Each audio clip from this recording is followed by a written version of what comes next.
L'hémérocale, plus précisément la variété Stella dioro, c'est une hémérocale qui n'est pas très grande, puis elle est très florifère comparée à beaucoup de vivaces. C'est pratiquement aussi florifère qu'une annuelle.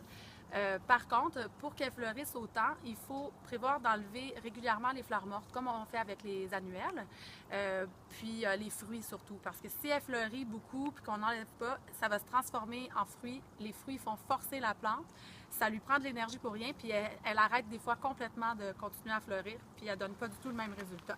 Je vous montre la différence, comment procéder pour trouver la différence entre une fleur, un bourgeon de fleur, puis le bourgeon, le fruit en fait. Donc ici, on voit les petits bourgeons floraux, puis ça c'est un fruit. Si on voit de près, la différence, c'est que le bourgeon floral est ligné comme ça, puis est fait plus sur le long.